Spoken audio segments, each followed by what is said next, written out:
Welcome in to another edition of the JMU Sports News Podcast. I'm Bennett Conlon, joined by Jack Fitzpatrick. And Jack, we're trying to move on to basketball season. We're trying our best. But the football team, they just keep putting out news. They just won't stop. I really thought this was going to be the week where, we would lead with a Royal Rivalry win. First road win for men's basketball. I really thought this was going to be the week. It's going to wait another week because some pretty massive JMU football news has come across the wire in the last 24 hours that I feel like is the A1 story, because football still dominating the headlines, still dominating the storylines. And until JMU men's basketball wins a couple more road games, I think as long as there's football news, it comes in, unless of course women's basketball goes 2 months with a win. They're 7-0 in Sun Belt play. We'll get to them later on as well, but I still think football dominates the headlines. It does. Lyle Hemphill gone as defensive coordinator. It's not gone though.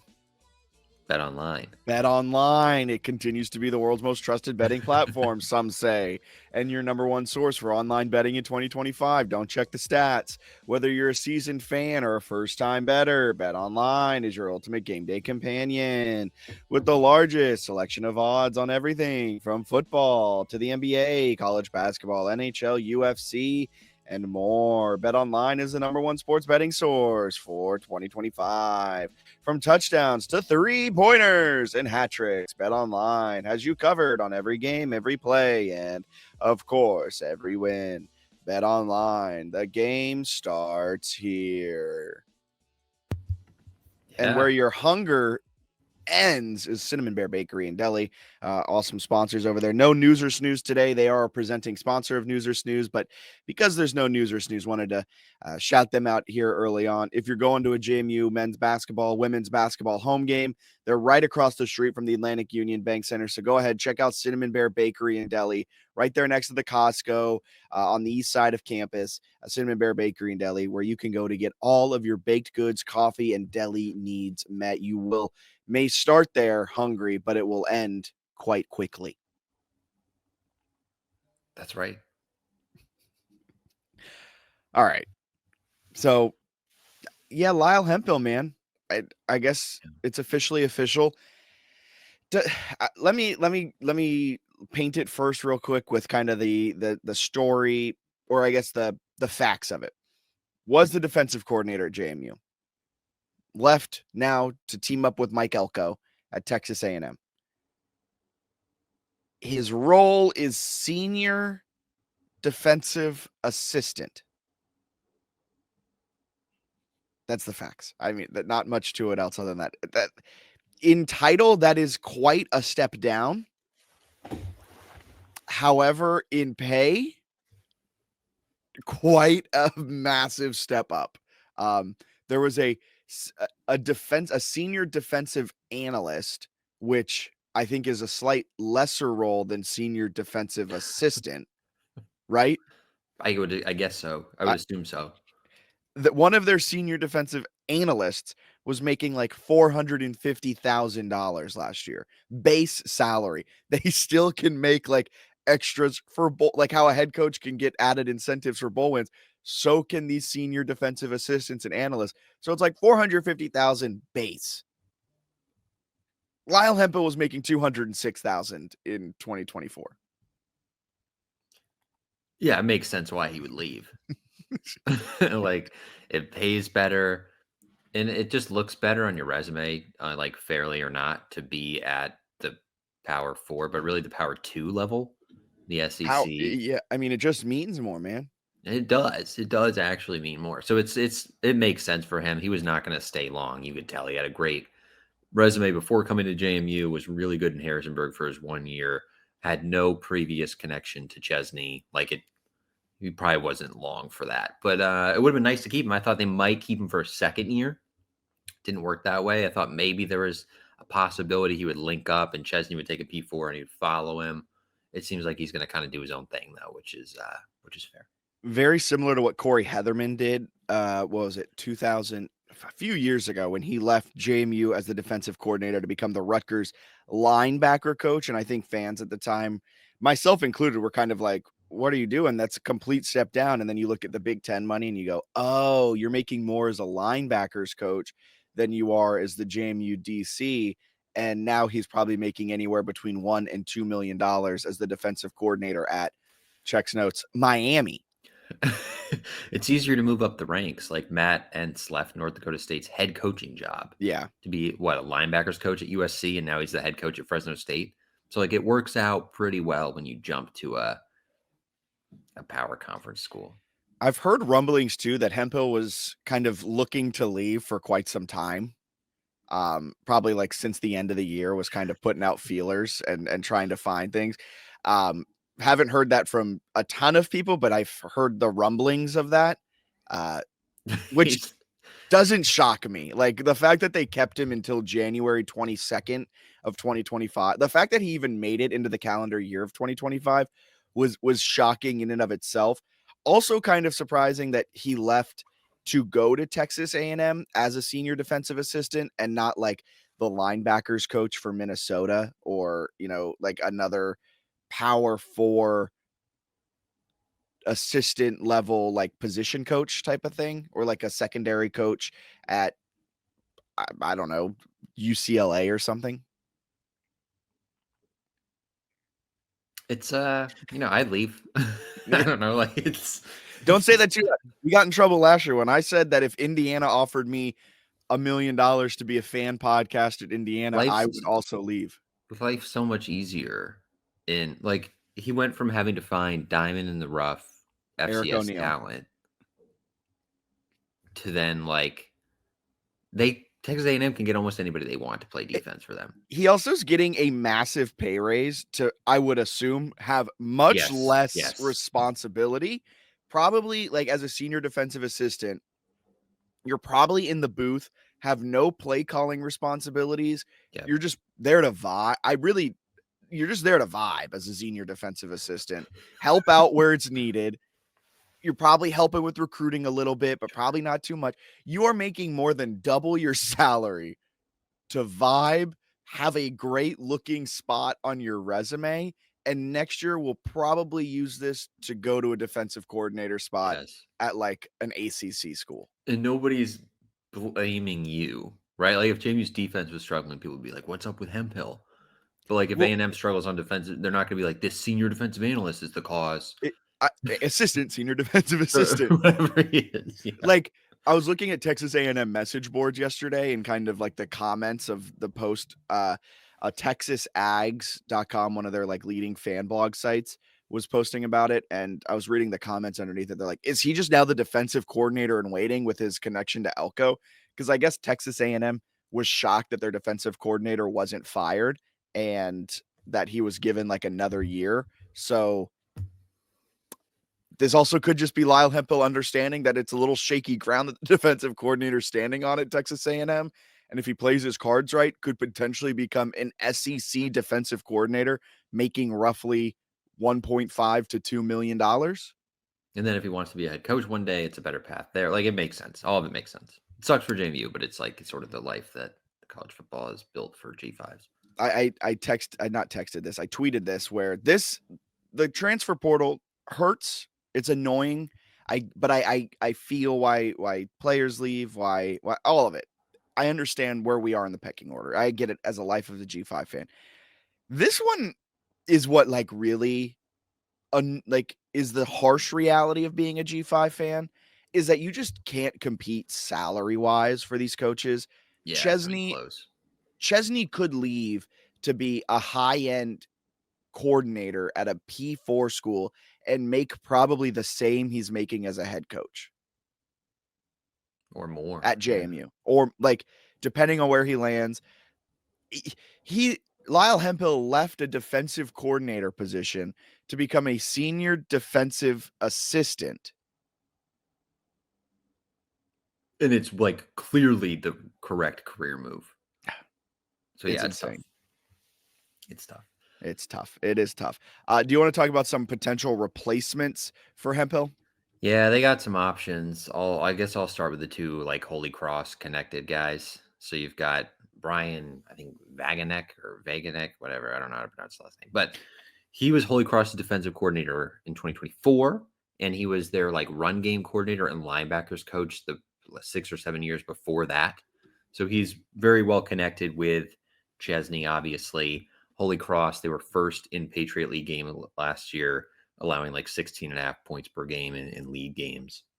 So they play pretty good defense.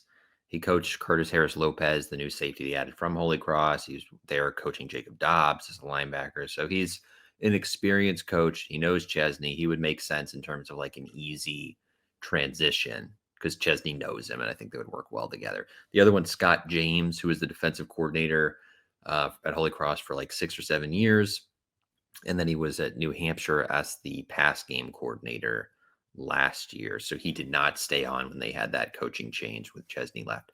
But he was working as the defensive coordinator under Chesney for a bunch of years, did a really, really good job. I think the challenge with him is getting him to leave the Northeast, where he seems pretty where he's never left. Entrenched. Yeah. Yeah. But really good. They had the number one total defense in the FCS, I think, in 2021 or 2022, but they're pretty much good every year defensively under him. So either of those guys make sense just due to the clear ties, right? When they replaced their strength coach this year, pulling from Holy Cross, like he's pulled from Holy Cross for most of his hires. So it's not a surprise that those guys would probably be in the mix if they are interested. Quite literally, almost his entire coaching staff is just a copy and paste from Holy Cross. Lyle Hemphill was the only him and Jason Novak were the only big hires that were non-Holy Cross people. Novak, I forget where he ended up, but left as the strength and conditioning coach.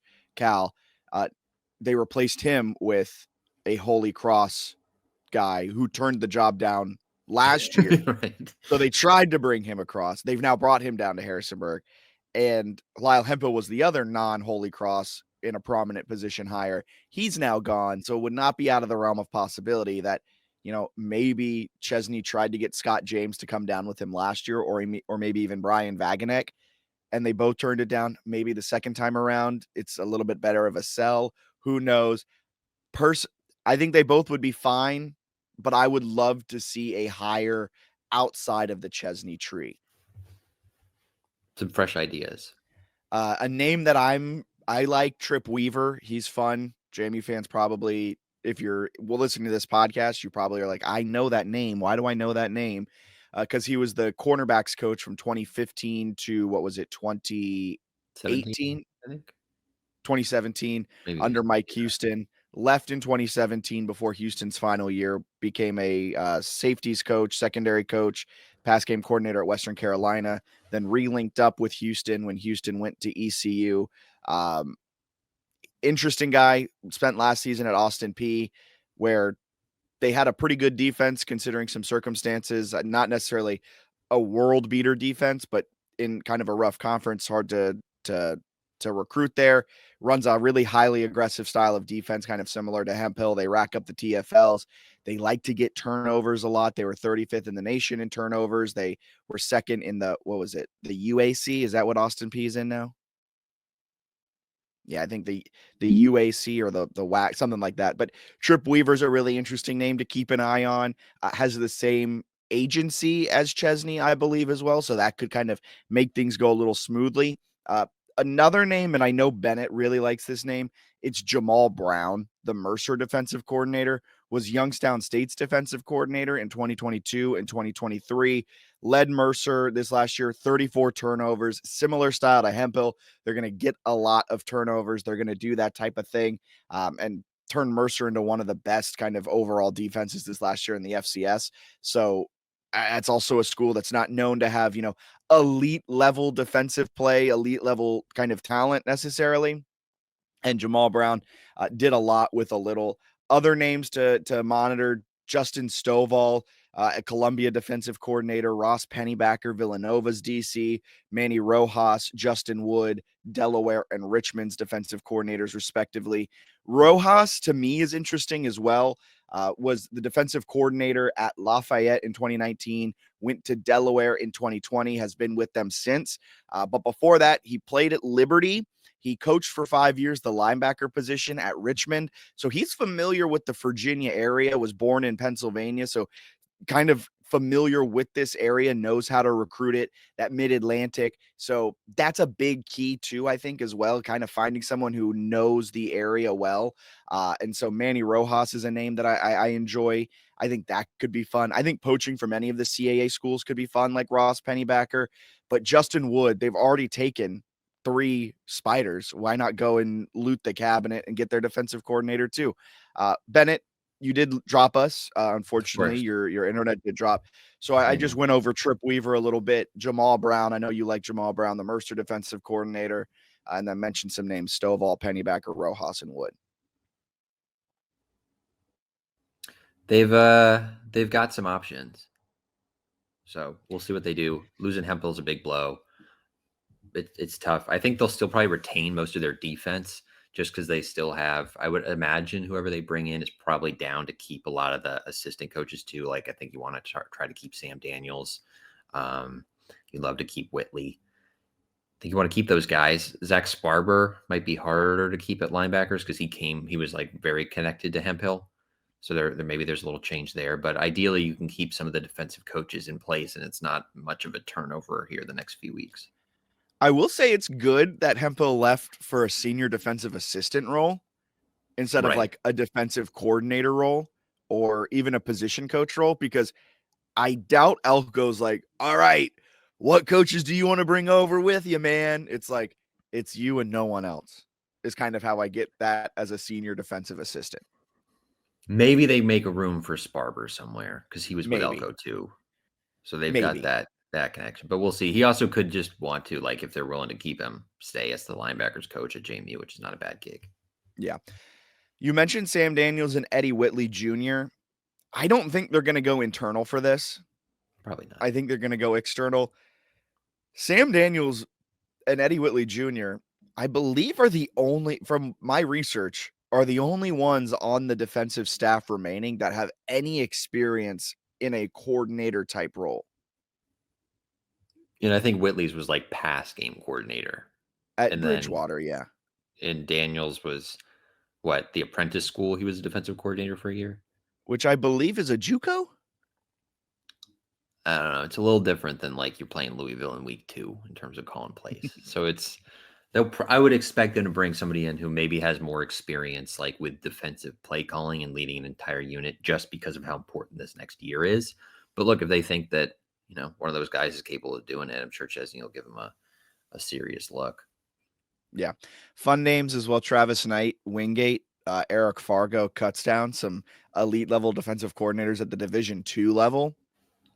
Could be fun. They've tapped into the D2 ranks to get some really high end transfers. Tusculum, Jordan Taylor, Zeron Collins. Maybe they do the same for a defensive coordinator. We'll see. Big hire.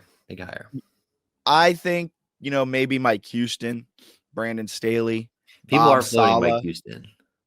Bob Sala, maybe. I've heard he's just kind of figuring some things out. Who knows? Everett Withers. He can get back to his defensive coordinator roots. All great options. The Houston stuff, though, I've seen that floated a lot. Would be pretty psychotic of Chesney to bring in Houston, because if anything ever goes wrong, everyone's going to be like, you got a possible new head coach on staff. Just let Houston run the team. I don't think that makes any sense from like a weird power struggle.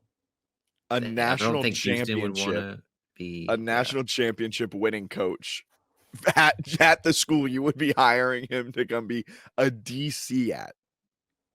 Doesn't really make any sense. No, that would not happen.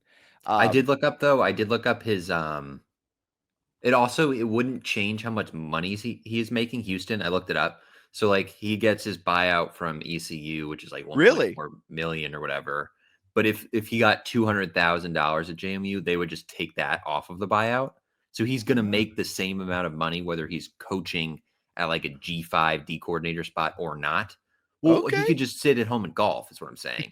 And make the same amount of money. Like there's no real reason for him this year to get into a job unless it's like he really, really wants it. For him, it makes sense to sit out like a year, to be honest, and then go get something next year. Yeah. I have seen this floated around. You mentioned it, but will we see transfers? I don't think so.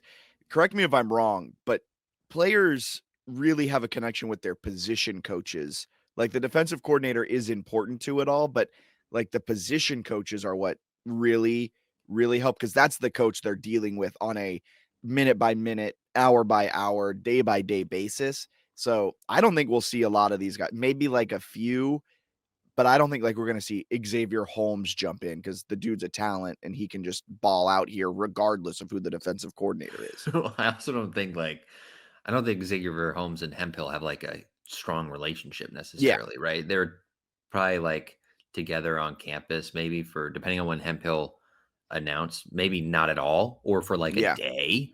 Yeah. So they like they don't have some crazy relationship. I think the other players are committed to playing at JMU. Like Robo left the offensive line position last year, and I was like, oh, I wonder if guys will go to Maryland. No. No, nobody. They all stayed. So I don't think it's once you get this far in the process, most of the guys are pretty committed to playing for JMU. I think you could always have spring portal entrance, but I don't think it'll be because of Hemphill, especially because they'll have a chance to work with their new coordinator, right? So I think that it's more so like the head coach. Do you vibe with Chesney?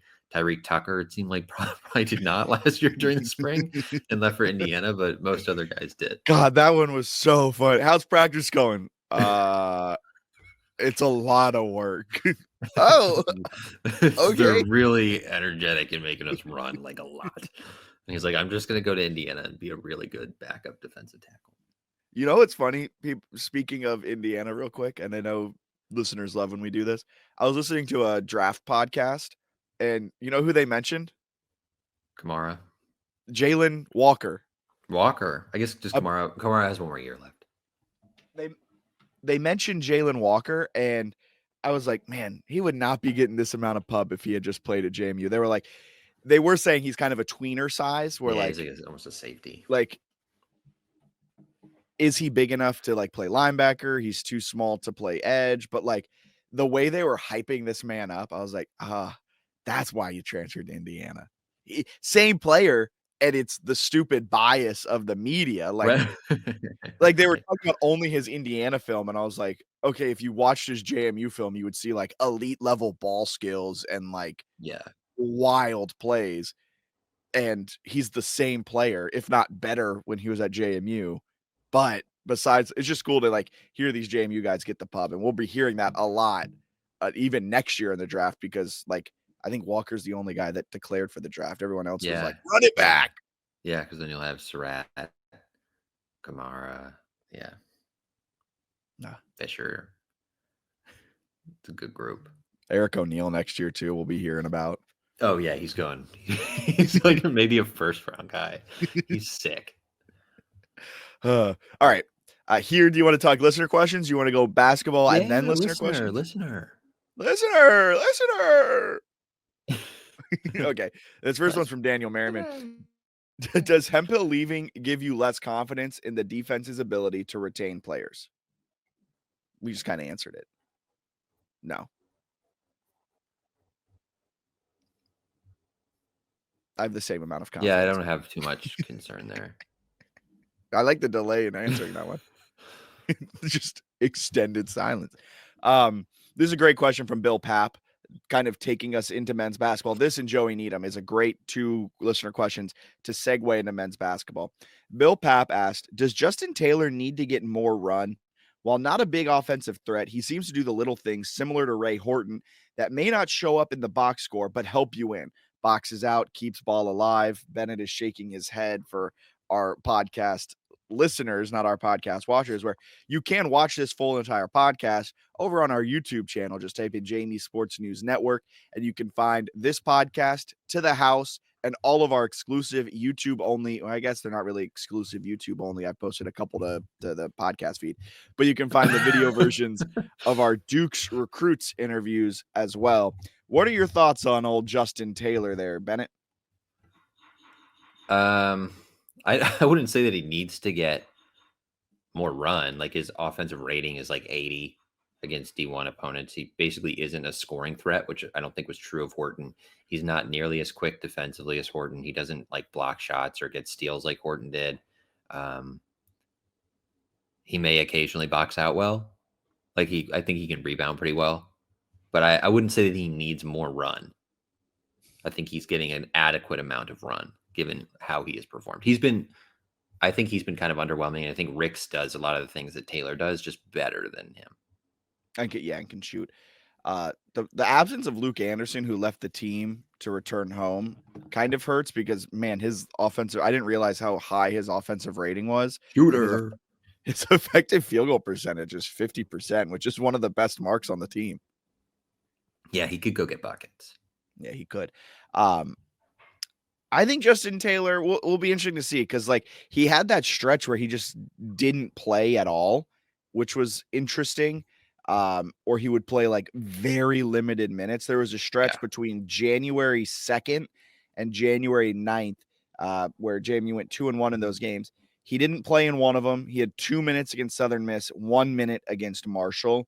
And there was another stretch between November 21st and December 3rd where he racked up 9 minutes, 1 minute, 3 minutes, didn't even get to a full minute, but checked into the game, 2 minutes.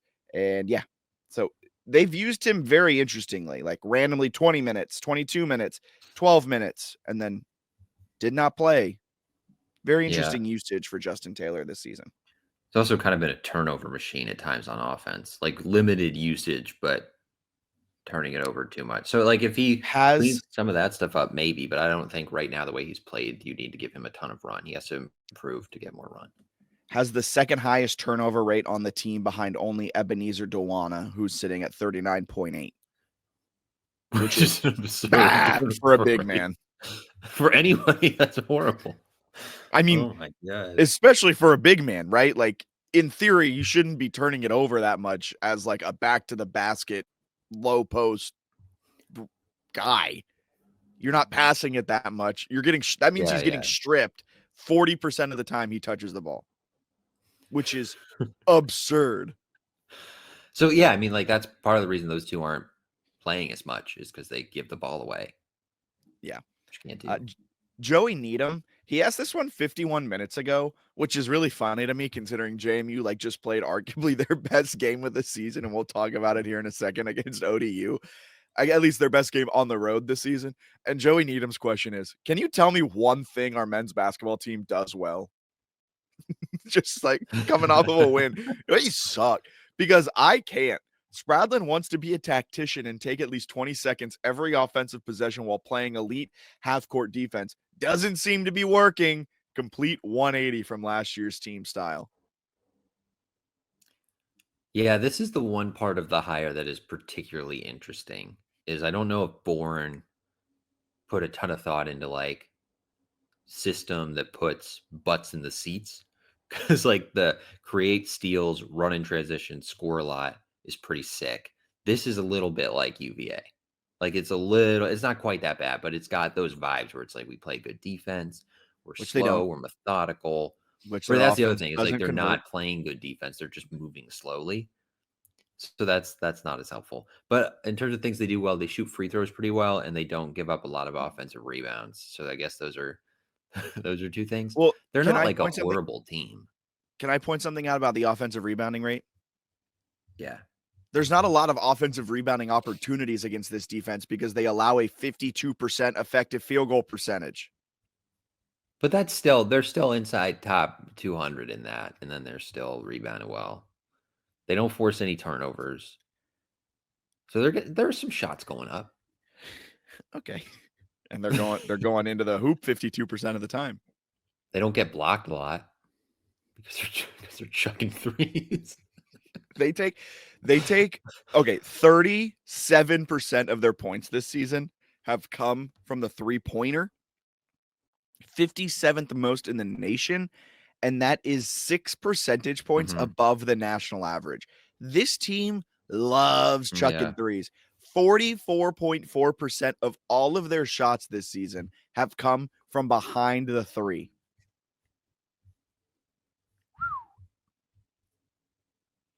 That's all. Yeah, I mean they like to chuck. And not Chucky Hepburn. But what they do well, when they play well, Stop.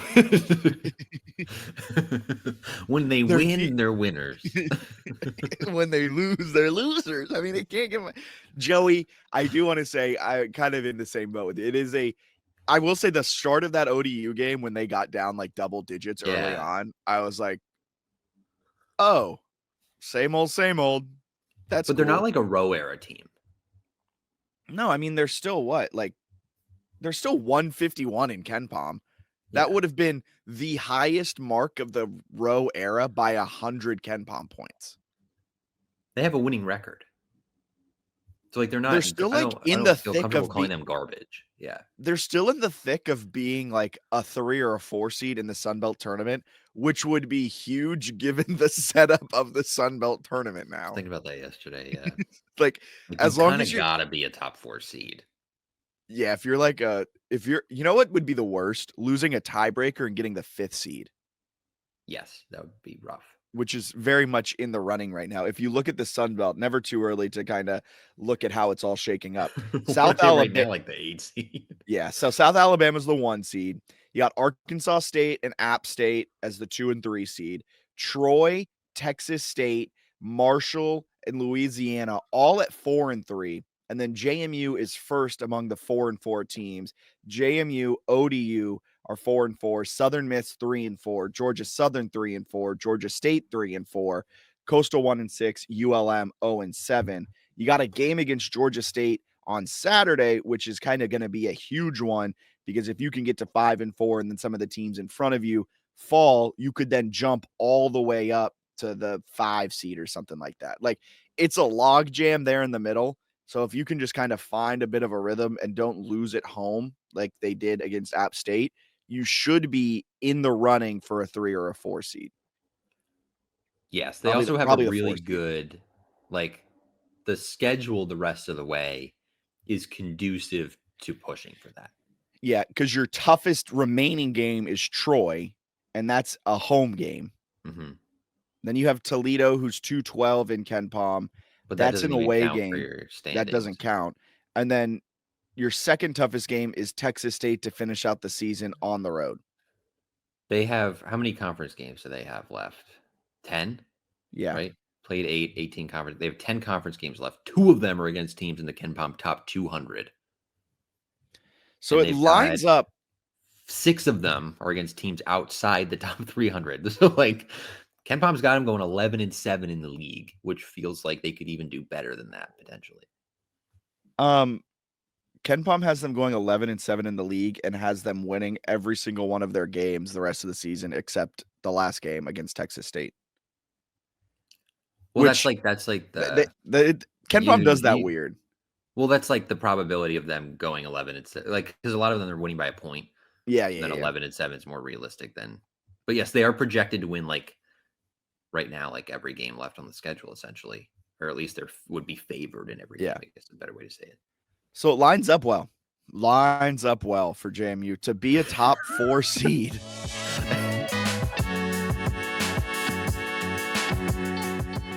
It's very funny that they are this like mid team, and you look at their schedule, and it's like, yeah, they're gonna have an edge over everybody. The Sun Belt teams are about to play are so bad. Also, really good news for JMU. They only have 6 more away games. And of those 6 away games, Georgia State, Coastal Carolina are outside the top 300, and Georgia Southern is 275. And then they got Louisiana Monroe, which is 350. I didn't even see that one. Yeah, so they're good. It lines up super well. And I think why we have a little this is a professional segue right here. I think why we have some type of semblance of hope is because JMU finally broke through the glass ceiling that had been holding them down, man. They finally broke through and they picked up their first road win against ODU last night, 74-60. Got down by double digits early on in that game. And then from there, it was all JMU. They just kind of ran away with it. ODU went ice cold from the floor. And JMU's offense found a bit of a rhythm, put up 74 points, most points that they've scored since January 9th in their 80-78 heartbreaking loss to Marshall on the road. Yeah, they did a nice job here, I thought. They rallied from a slow start on the road, showed a little grit, won the game. Most interested in the fact that like Preston Spradlin is still trying in the sense that he benched Xavier Brown. which was quite interesting. But it It seemed to work it for did. at least in this very small sample. Xavier Brown also, guess how many minutes he played? 14. He played 14 minutes, took just one shot, and it was from 3. 2. He took one from 2 also Oh, my bad. I read it wrong. that Yeah. he missed. So he was 0 of 2. And then like he did not play for a huge stretch. And then they put him back in at the end when it was like done. Very interesting. I'm not going to complain about Bryce Lindsey starting. You mean one of the most like electric scorers in the Sun Belt who finished with a 158 offensive rating, went 4 from 4 from 2 and 1 for 4 from deep and 4 of 5 from the free throw line? You're not going to complain about a guy who finished with 20% of the team's points? You're not going to complain about him starting? They were efficient offensively, despite turning the ball over a little more than you might want given their limited possessions. But they were great from the free throw line, which they are a good team at doing. Like if they don't turn it over and they get some looks up, they have enough guys who can score that you would think they could hang in a lot of these games. Yeah, it will be interesting to see how it all changes. AJ Smith had his best game as a JMU player, like, Yeah. and it's not particularly close. Finished the game with 7 boards, 20 points, 9 of 10 from the free throw line. He did what I think we've been asking him to do for quite some time, which is, dude, you're built like a linebacker. Drive into the lane and just get calls. And that's Yep. what he did. He drew 5 fouls, went to the free throw line 10 times. I liked it. I He guess shoots almost 80% from the line. Yes. Like all like get to the line. All these guys, like if they can just drive and get some foul calls, they're all really efficient. They went 19 of 22 from the line. They started the game like 9 of 9. They have what it takes to beat these garbage teams, and that's what some of these teams are. ODU's not garbage. They're so bad, dude. Then they've played like a little better of late, but you look at the teams that are beating most of them. They got that South Alabama win, which is cool, but like they can't shoot. Like they're streaky. Shoot. We call it streaky. They're the worst shooting team in the country from 3. They stink. Look, they're streaky, man. They did go 3 of 19 from 3, which was tough. Yes, but they have hit a few hot streaks, but fortunately they did not in this game. If the Dukes can play good defense, have a little more offensive efficiency, they're definitely not going to start Brown against Georgia State, which is fascinating. So let's see if maybe they found something with the lineup. I don't know if they're going to start Xavier Brown again. Might not, given how they looked. They really didn't dip into their bench at all. Like I'm kind of okay with it. They played their 5. Freeman had 35 minutes. AJ Smith had 34. Ricks and Hutchins Everett both had 30, and Bryce Lindsey had 29 minutes. Xavier Brown led the bench with 14 minutes. That's their best 5. It is their best 5. And then Xavier Brown led the bench with 14 minutes. Taylor had 9, Noah Williams had 9, and Ebenezer Dewana had 8. Like, very interesting to see, because there were points at the beginning of this season where we're like, they could go 9 deep. Look at all these, look at all this talent. And now we're sitting here January 23rd of 2025, and we're like, they probably shouldn't use their bench too much. Yeah, it's been quite the season through 20 games where we did think they were pretty deep, and now it's kind of like, hey, maybe just roll with your guys. I mean, some of them I think will have some decent games coming off the bench. Like Brown will get his at times. Taylor can get some nice rebounds. Noah Williams is a fun scorer.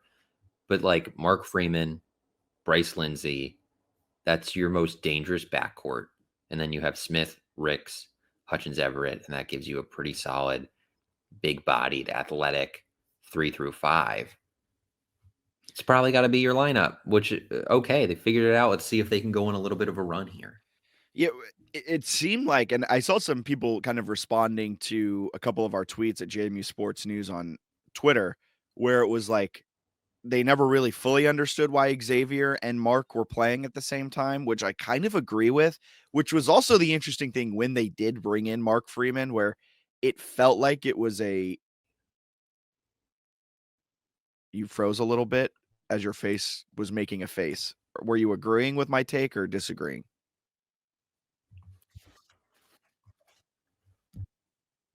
Keep going. Yeah, I agree. Okay. I just couldn't tell with your face. When they brought in Mark Freeman, it felt like a redundancy at the one spot because neither Xavier nor Mark Freeman ever had played the two. And it's a vastly different game when you're playing point guard compared to shooting guard and kind of how you're doing it. They tried to put Xavier at the one to start the season. That didn't really work. They tried to put Mark at the one. That didn't really work. And so I guess the next thought was Mark's the better pure scorer who can score at every level. We're going to have Xavier come off the bench, which I am a little bummed that Xavier Brown is the odd man out right now because he entered the transfer portal. He decided to come back. The dude lives and breathes JMU. It is a little disappointing to see that they're going with Mark Freeman over it, but at the end of the day, it's a business. You want to win the games, and Xavier Brown, from what it looked like on the broadcast, like when they'd get the and ones, when they'd hit a big three or a big shot or something, he was one of the first guys cheering on the teammates. So like the ultimate teammate, it seems like, at least from what the broadcast is showing, where he takes it in stride and probably, I don't know, just a little He bit of a seems like a bummer. positive guy. I think he'll find a Yeah. way to But make Mark it Freeman's work. a dog. Like Mark Freeman is so good. I think the other thing with Brown is like he probably fit a lot better in Byington's system where his strengths are like passing the ball, right, distributing, and then getting steals, And which like being was ultra what they were doing. being ultra Yeah, pesky and squatting down to the floor. where like Spradlin's thing is more like being able to create your own shot is huge because they're wasting the clock and trying to play sort of this half court thing where I think Freeman has a lot more in his bag in terms of like I can get open, I can make my shot, I've got floaters in the lane, I got that, I got this, I got this. He's just a little bit more complete as a scorer, Yeah. which seems to factor in a little bit better for what Spradlin's trying to have them do because he really doesn't like even have them attempt steals most of the time. Yeah, JMU currently ranks 297th in the nation in turnover percentage, 254th in the nation in steal percentage. They create a steal on just 8.8% of all of their defensive opportunities. And like you said, they don't assist it all that much. You really rely on your scores to find an opening. They rank 263rd in the nation in assist percentage. They get an assist on less than 50% of their shots. So interesting stuff. Interesting stuff. But do you think JMU can win back-to-back road games now? I mean, feels like we're doing a complete 180. This team hadn't won a road game all season. They had looked downright miserable on the road. 20-point loss to App State, got absolutely boat raced by a good South Alabama team, and now they pick up one road win, and we're like, can they win two? They're not as bad as we think. Like they're not great, but they're not as bad as we think. Like some of their losses, like UC San Diego is disgustingly good. Like that team rules. They lost to them on a neutral early this year by 6. They lost to Mason at home. Mason's awesome. Wake Mason's going to Forest is win the playing. A-10. Wake Forest might be second best team in the ACC. I don't hate that take. They're at least in that mix, I think. Just beat North Carolina. They're playing great ball. They've got Duke in a game they'll probably get blown out in because Duke and the rest of the ACC is like it's a little bit sad. But Wake Forest is pretty good. They hung in that game early before fading. South Alabama, who they got blown out by, looks pretty good. The Marshall road loss, like, could have went either way, right? It was like that last second thing. App State game at home, they're very much in, and they just sort of faded in the last few minutes, which they seem to do all the time against App. They barely lost to Towson early in the year. Norfolk State, they lost second game of the year, but I'm going to guess, checking here, that their minute distribution was so much different than it is now. Yeah, so they gave Brown played 35 minutes in that one. Hutchins Everett had foul trouble. Justin Taylor played 14. They finally gave Lindsay a little bit of run, but still not as much. Like it's just different than it's going to be now. So I don't think they're that bad. Like none of their losses are like, oh my God, that's egregious. I can't believe that happened. South So Alabama. but like the score of South Alabama was egregious, but South Alabama is right now the best team in the Sun Belt. It was Yeah, on the they road. couldn't even put 50 up on them, though. I'm agreeing with you, but they do have an egregious loss, in my opinion, and it's South Alabama. That one, okay, the score was tough. I will say South Alabama, crazy slow tempo, great defense. So they needed to play a slug it out game and they gave up almost 80. The Yeah, score okay. the score was bad, but none of the teams they're losing to, is my point, suck. Like they haven't lost, in my opinion, to a objectively bad team yet, and Georgia State is objectively bad. So I do think they can win because they haven't actually lost to a bad team yet. They've had some Okay. stinkers, but they're against like teams that I'm like, okay, I get it. Okay. So you think they can win? You're not on board with that one. Well, no, I don't. You're not wrong. Like looking over it, they don't have any like, oh, they lost. Like if they had lost to ODU last night, it would have been far and away their worst loss of the season. But Yeah. what did they do? They won by 14, and Yeah. they looked good doing it. And it feels like you're right. This team is very different than where they were in that loss to George Mason. And looking back, George Mason is elite. I mean, they have one loss in the Atlantic 10. Tony Skinn has got them playing exceptional defense and good enough offense to kind of run their way through the Atlantic 10. And they're very good. UC San Diego, very good. They're 6-point super loss. good. But like, I think just the lows and the lulls of this team are what worry me. And I will kind of speak out of both sides of my mouth here. The lulls of this team scare me.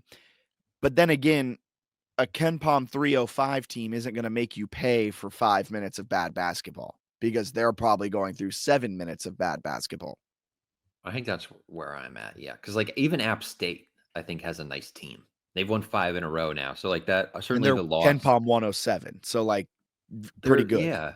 So I mean, like losing to them by 20 is ugly on the road, but like they're probably a better team. I'm interested to see because that App State felt like they almost just quit and gave up. Like they had like a 10-point lead in the first half, and then App State just went on like a 25-4 run between the end of the first half and the start of the second half. And then there was just no bouncing back from that. I wonder to see how the starting five changes and kind of giving different guys different minutes, how that impacts the overall like resolve of the team I think going that'll change forward. it a lot. Yeah. So, if they, But that's a great point you made about the resolve being like easier to have resolve when the team you're playing can't really punish you for not having it for a few minutes. So I think these like next few will be interesting just because like Georgia State doesn't have the horses to be like, oh, you sucked for 5 minutes. We put you in a body bag, where App State would just punch them in the face.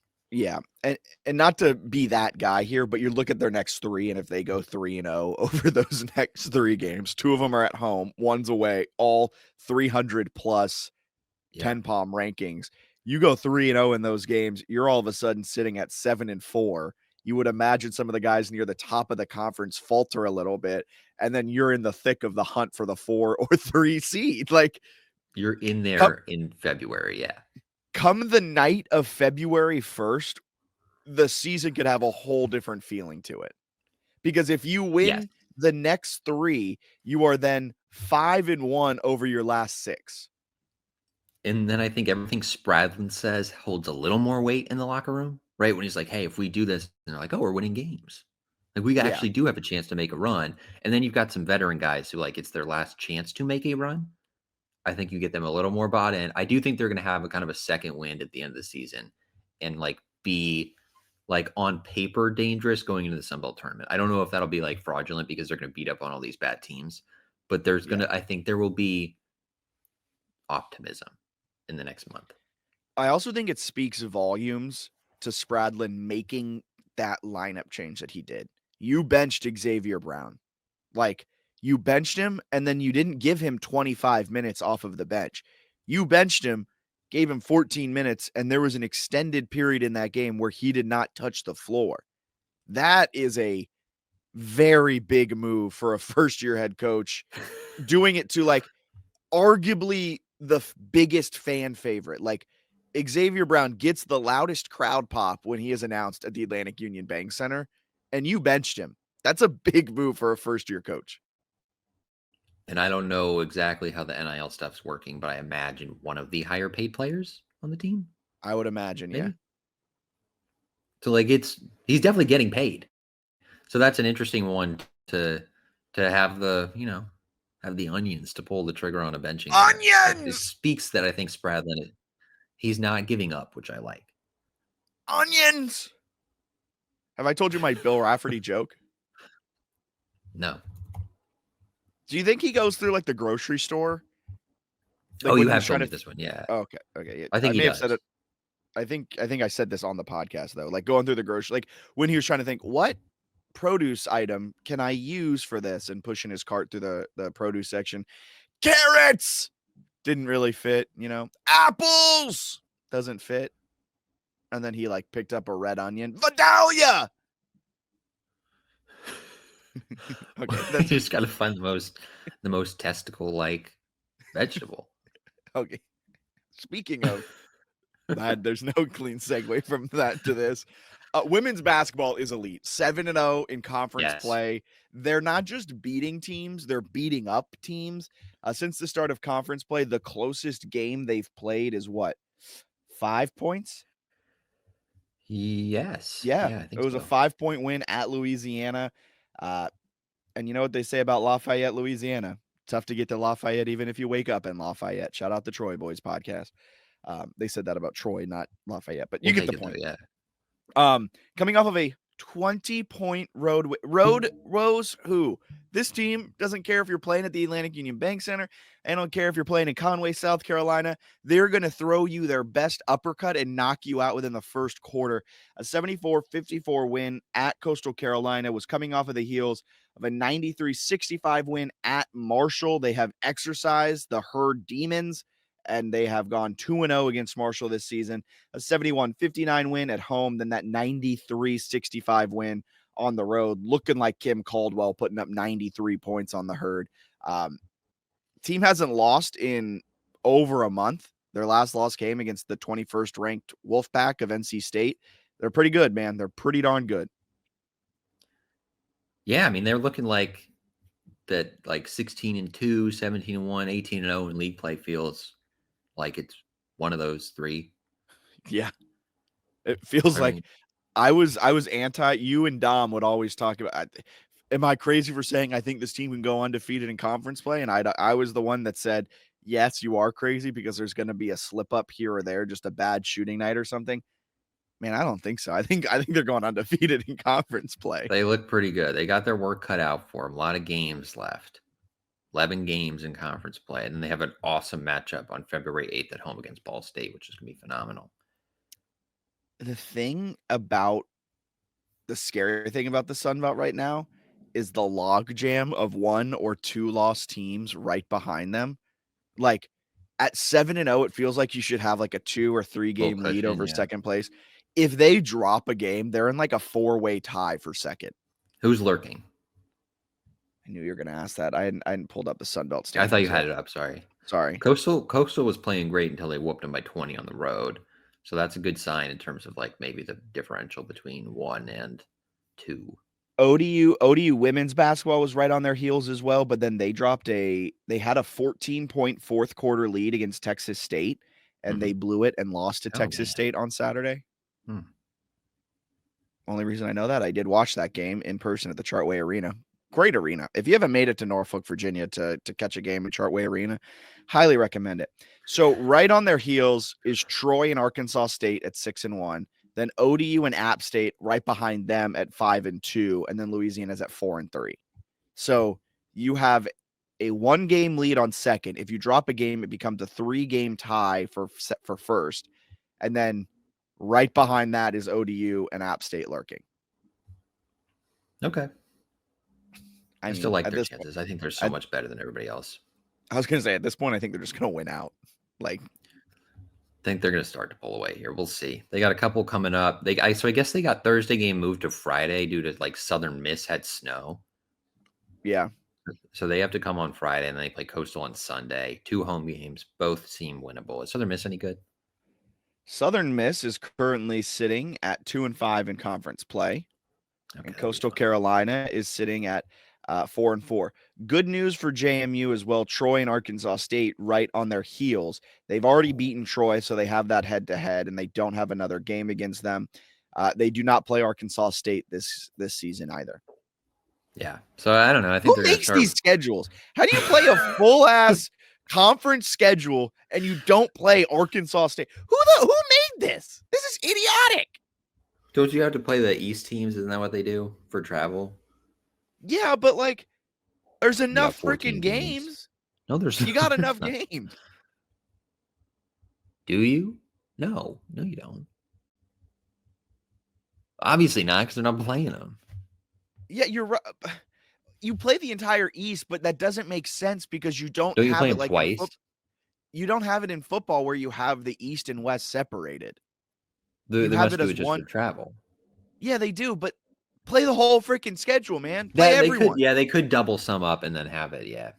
You should have But then like they got to find, yeah. It's also a little bit like dodging Arkansas State and mostly dodging Troy. Feels like you, other teams should be mad about that, you like for getting the 1 seed.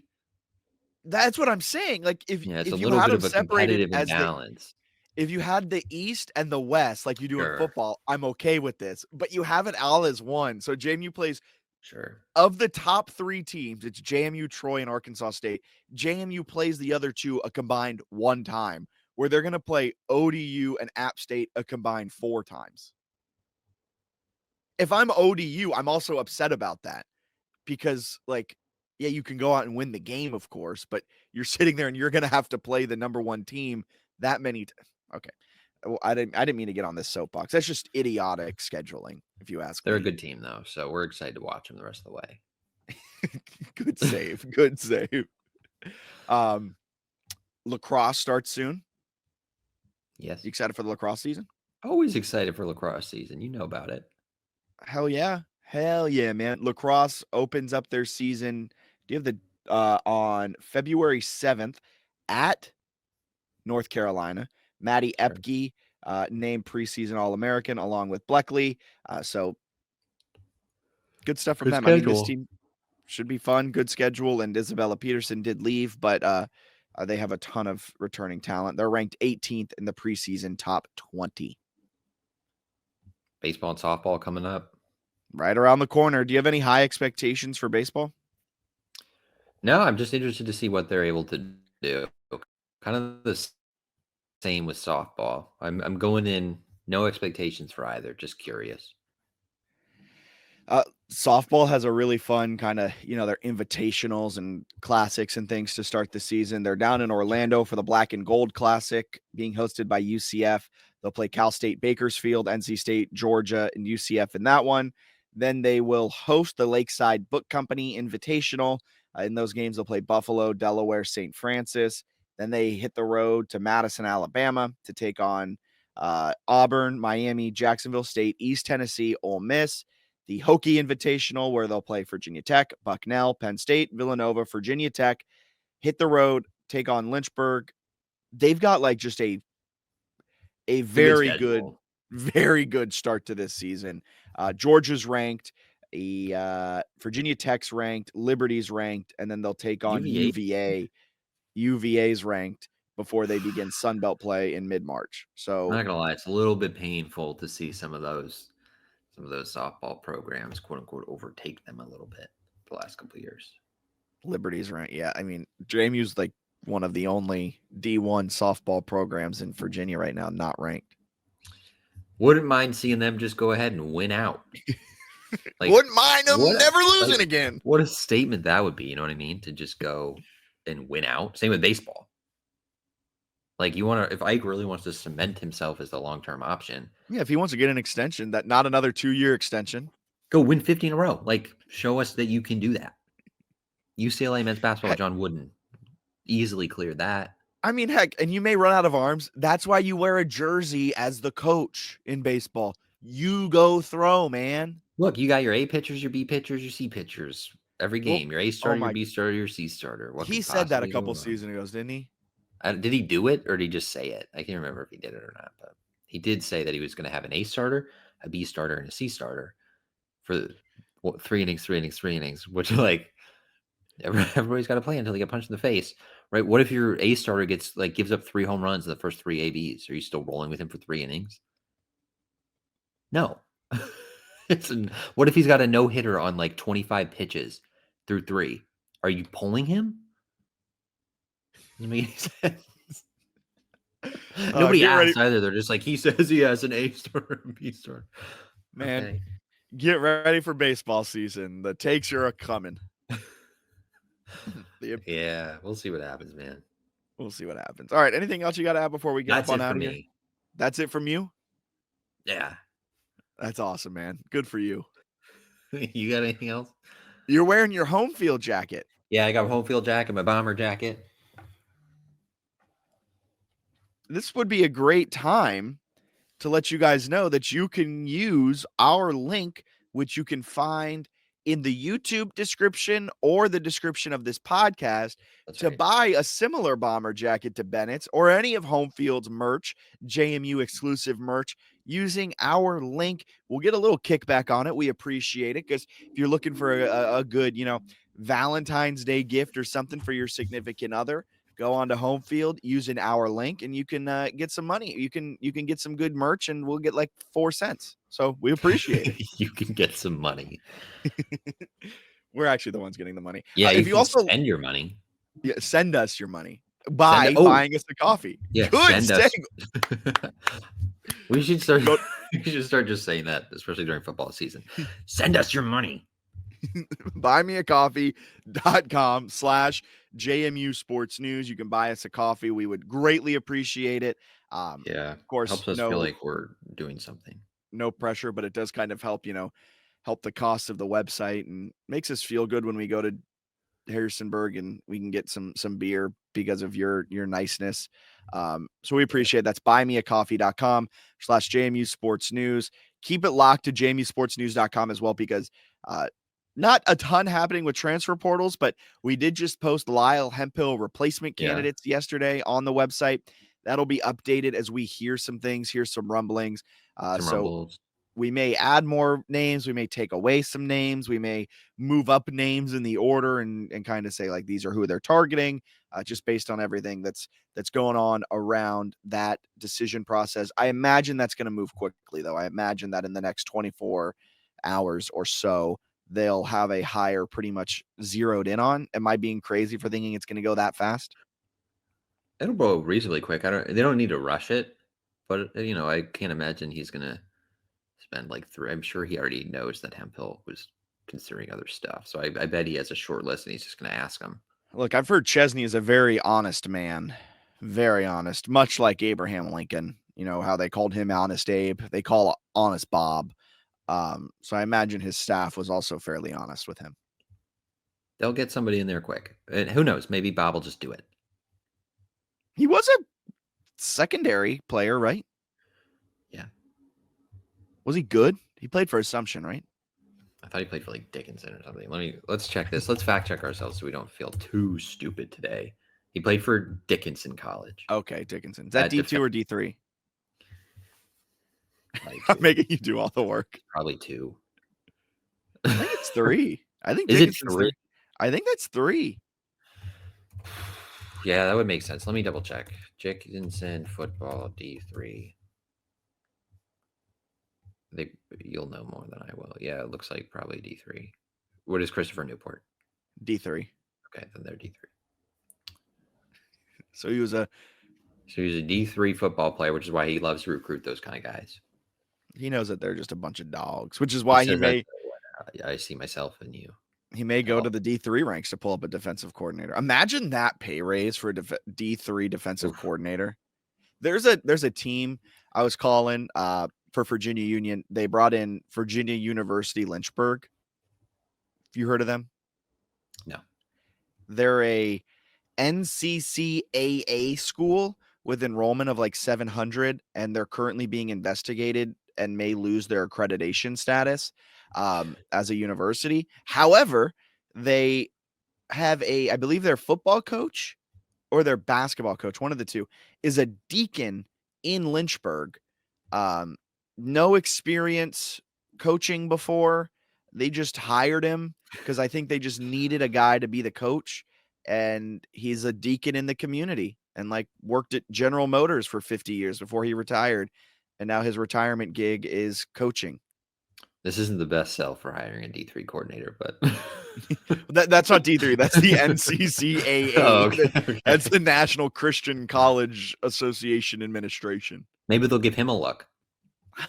Deacon, maybe. Hey, Deacon, what's up? Anyway, they'll probably hire somebody soon. All right. Yeah. For Bennett and I'm Jack Fitzpatrick. Thank you for tuning into the JMU Sports News Podcast presented by Bet Online. You can find all the latest information throughout the week at jmusportsnews.com, and you can follow along at JMU Sports News on Twitter, Facebook, Instagram, and Blue Sky. And be sure to Are we posting on there? Sometimes. Be sure to like, rate, and subscribe wherever you listen. A rating goes a long way, and we appreciate it if you can rate this podcast. You can just give us 5 stars, or you can write a fun review. For Bennett Conlon, I already said that. See you guys next week.